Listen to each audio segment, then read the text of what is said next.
Alors bonjour tout le monde, ça fait un petit temps que j'ai plus fait de vidéo pour la bonne et simple raison que je suis en train de travailler sur un projet d'une école de survie dont je vous parlerai bientôt, très bientôt d'ailleurs. Et voilà, donc ça fait un petit temps que j'avais plus fait de vidéo. Je me suis dit on va réattaquer avec du lourd. Donc aujourd'hui on va voir le Becker BK2 de Becker Knife and Tools, collaboration avec Ka-Bar.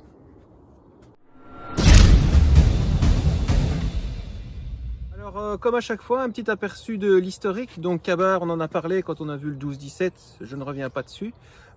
Ici, donc, le Becker Knife and Tools, hein, donc, qui est aussi une collaboration avec Ka-Bar, a été créé par le créateur Ethan Becker, un Américain qui était fan de nature et qui a décidé de créer sa société aux alentours de 1980.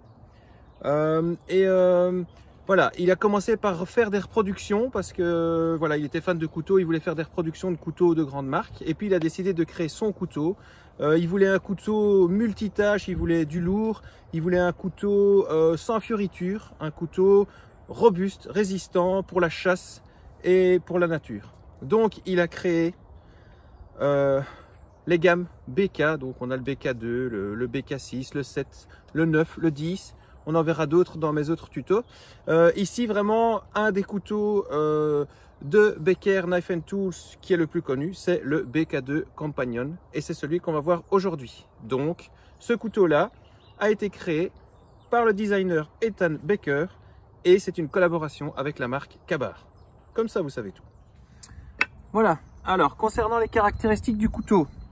Alors, le couteau, vous le trouverez déjà entre 100 et 120 € en fonction des sites sur le marché.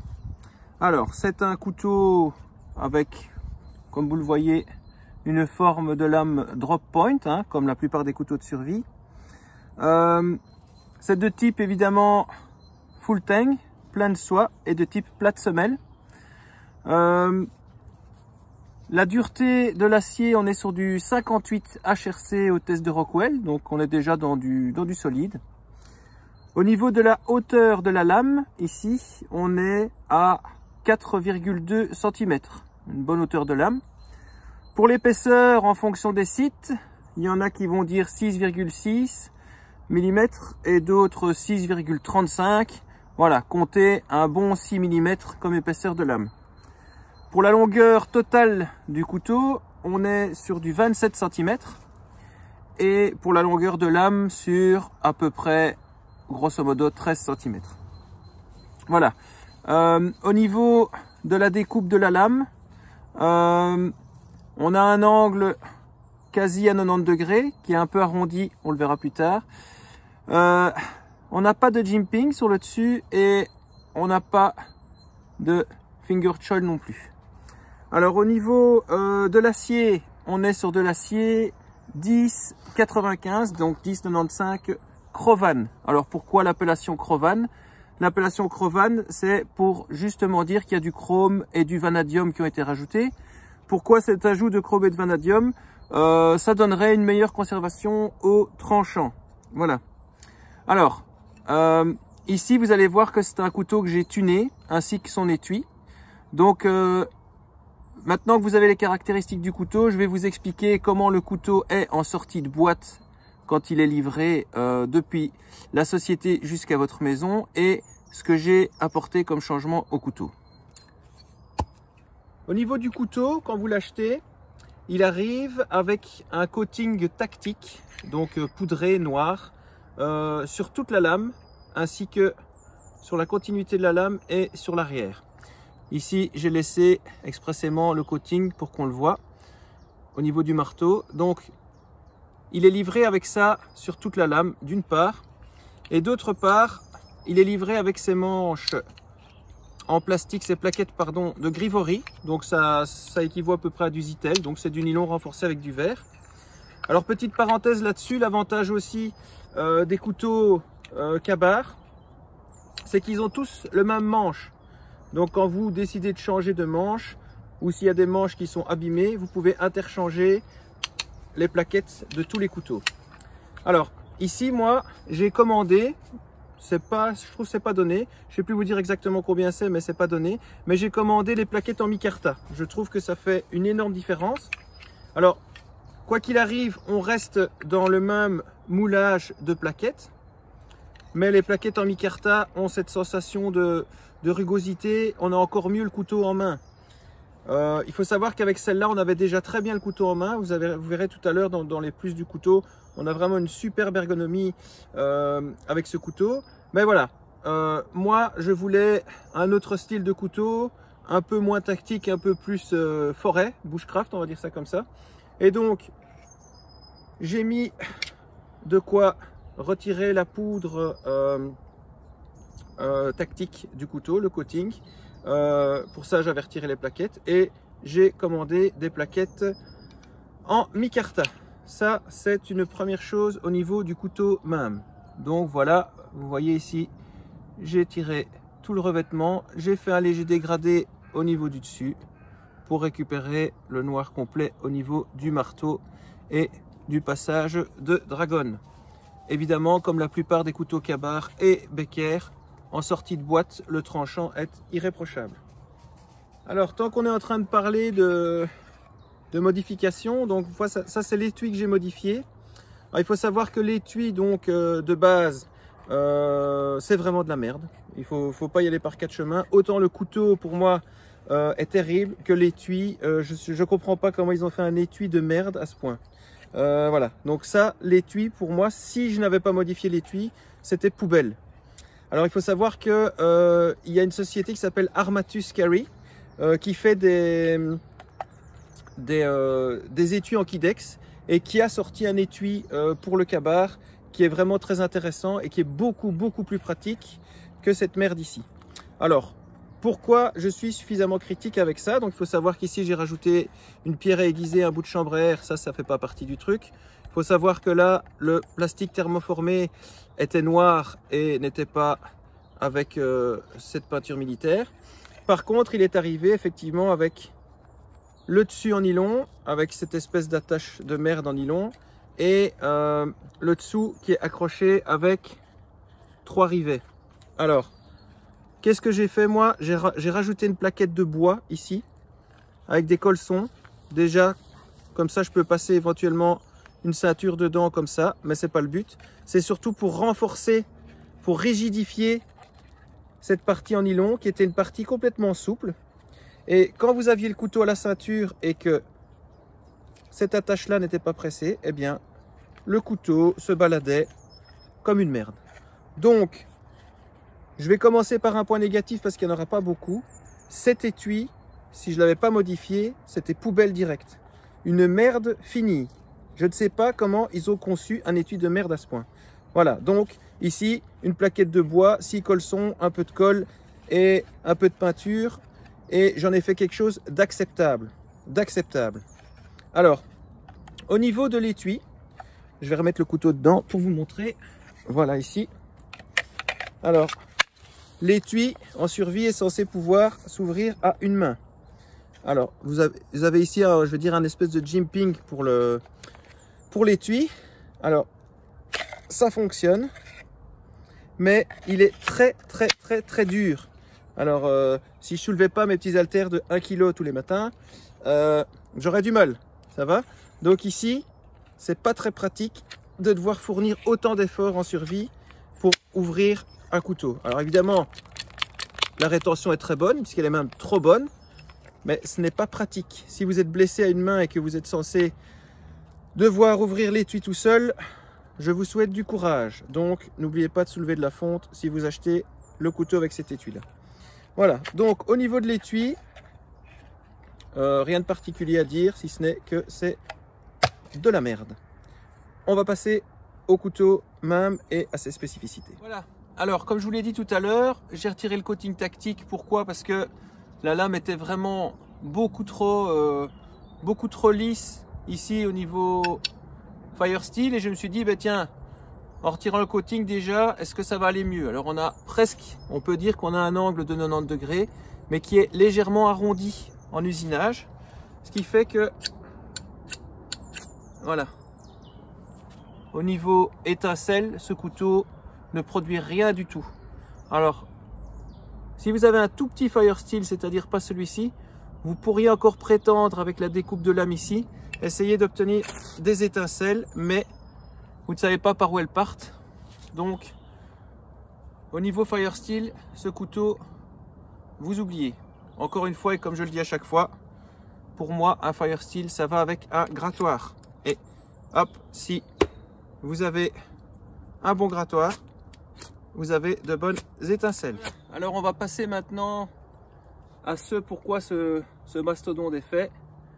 Bâtonnage, découpe du bois, feather stick et compagnie. Vu l'épaisseur, alors ici on a un angle d'aiguisage à 20 degrés. Vous allez voir que sans trop de surprise, on va venir à bout de n'importe quoi. C'est parti.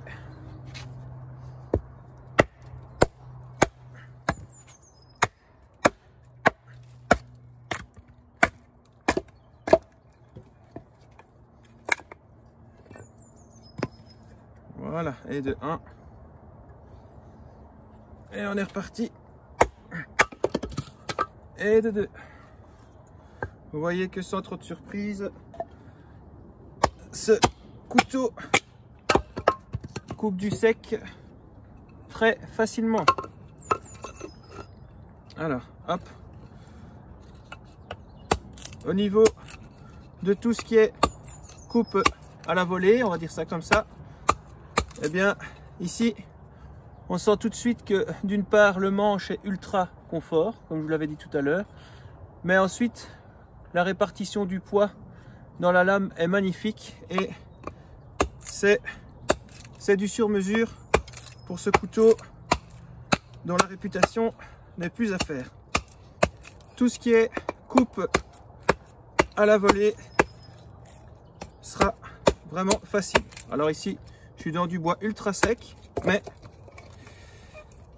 c'est vraiment sans trop d'effort, si ce n'est que j'ai mal aux mains puisque j'ai toujours oublié mes gants, mais voilà, hop, vous voyez que sans trop d'effort, on vient à bout de ce qu'on veut.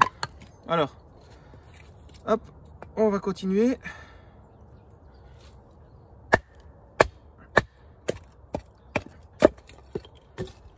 Voilà, on va préparer le bois pour les feather sticks. Alors encore une fois, hein, pareil pour tout ce qui est feather stick, on va pas comparer ça avec une lame Scandi qui est peut-être plus faite pour le bushcraft et la précision. Ici on reste dans du lourd, néanmoins vous voyez que cette lame est quand même précise au niveau des feather sticks. Voilà, on continue. Je suis aussi dans du bois dur comme tout à l'heure, mais vous voyez que sans trop de difficultés, on arrive à faire ce genre de choses.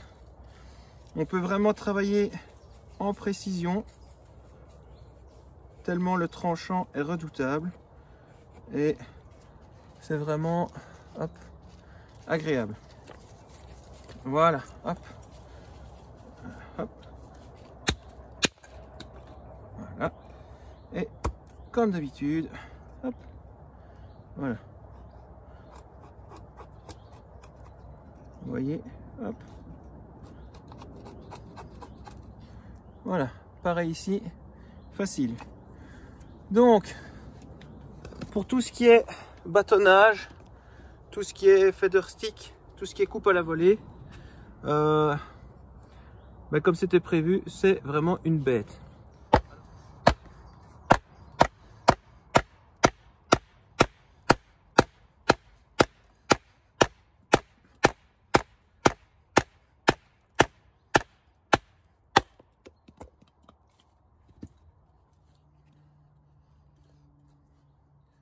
Voilà le genre de section qu'on peut couper comme ça aussi.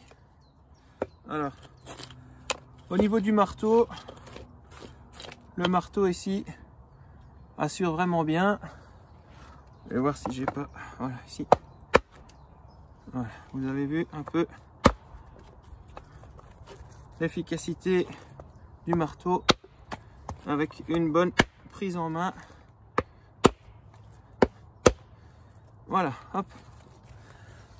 Donc au niveau du marteau, nickel, rien à dire, tranchant impeccable. Alors, au niveau du couteau en général, donc pour petit rappel, ici donc on est sur une lame lisse, hein, full tang avec un acier excellent pour tout ce qui est bushcraft. Tranchant rasoir en sortie de boîte. Le marteau super efficace, passage de dragon génial. Au niveau du manche, on a une ergonomie et un maintien exceptionnel par la forme d'une part, hein, et d'autre part par le manche en micarta que j'ai rajouté. Tout ça, c'est des plus. Alors au niveau des petits moins, on aurait pu rajouter un jimping sur le dessus de la lame pour avoir peut-être un meilleur maintien pour certaines coupes de précision. Pareil pour le finger choil, mais sachant que on a cette excroissance ici, voilà, si on le tient vraiment bien là, on a un peu la même sensation que avec un finger choil, sachant qu'on n'est pas très loin de la lame. Et vraiment, le manche ici est vraiment d'une conception exceptionnelle. Au niveau du poids de la lame, le poids est vraiment bien réparti et on n'a pas de problème de travail, que ce soit en coupe à la volée ou autre chose. Le poids est nickel, super. Alors le couteau s'aiguise très facilement, hein, puisqu'on est sur du 10-95. Le fait d'avoir dans la marque des manches interchangeables pour tout, voilà, moi par exemple j'ai aussi le 9 et le 7, ben voilà, quand j'ai décidé de mettre celui-ci un peu au repos et que je veux garder mon manche en micarta, il suffit de retirer les 3 vis des autres et c'est parti. Voilà, donc c'est vraiment nickel. Alors, est-ce que c'est un couteau de survie? Pour moi, définitivement non. Ok, vous allez voir des tutos, d'autres tutos sur internet, sur YouTube, où ils vont commencer à forcer des portes et des choses pareilles. Oui, bien sûr, on peut le faire, mais ce couteau à la base, voilà, n'est pas prévu pour la survie. D'ailleurs, si, comme il y en a parfois qui le comparent au SI5 de SI, eh bien, pour moi, il n'est pas comparable. Le SI est vraiment un couteau de survie avec aussi un bow drill pour d'IVO pour pouvoir faire le feu à l'archet. Ici, par exemple, il n'y en a pas. On ne peut pas allumer de feu avec un fire steel. Donc celui-ci sera un excellent couteau de camp, un couteau de bushcraft si vous avez de quoi faire du feu sur le côté. Pas top pour la précision si vous voulez couper des mini-objets ou si vous voulez sculpter des choses. Forcément, c'est pas là-dessus qu'il faut partir. Ici, ce sera vraiment la polyvalence, la robustesse et l'ergonomie et le travail agréable. Parce que franchement, c'est un couteau qui est super agréable. Au niveau de l'étui, comme je vous l'ai dit, de grâce, ne gardez pas l'étui que vous recevez avec sans rien faire, parce que vous allez vite voir que c'est vraiment de la merde finie. Donc là, je trouve qu'ils auraient pu faire, vu le prix qui est d'entre 100 et 120 euros, ils auraient pu faire un petit effort et nous mettre au moins un étui du style du SI5 avec un clip métallique, avec accès direct à la ceinture et éventuellement en Kydex. Donc ça, c'est le côté négatif. Pour le reste, super bon couteau pour tout le reste, tout ce qui va avec. Donc couper des cordes, couper des gorges, enfin tout le bazar. Tout ça est super. Et voilà. Pour le reste, j'ai envie de dire, comme à chaque fois, testez, renseignez-vous. Vous verrez que Becker fait plein d'autres couteaux dans le même style, avec des poids différents, pour des usages différents. Donc si vous voulez le gros couteau de camp qui fait tout bien, sans être exceptionnel, mais sur lequel vous pouvez compter, sans l'étui, alors ce couteau-là est fait pour vous. Voilà, ben, j'espère que cette petite vidéo pour mon retour vous a plu. J'ai essayé d'intercaler ça vite fait bien fait entre tout le reste. Alors ici, ben voilà, pour le projet que je suis en train de construire, ben, ce sera une école de survie. On va faire pas mal de choses intéressantes dans les bois, mais pas que. Aussi au niveau urbain, au niveau défense, tactique, militaire et tout ce qui est médical. Voilà, je vais juste vous faire un aperçu rapide de la future école de survie. Pour le reste, on verra ça plus tard. Salut!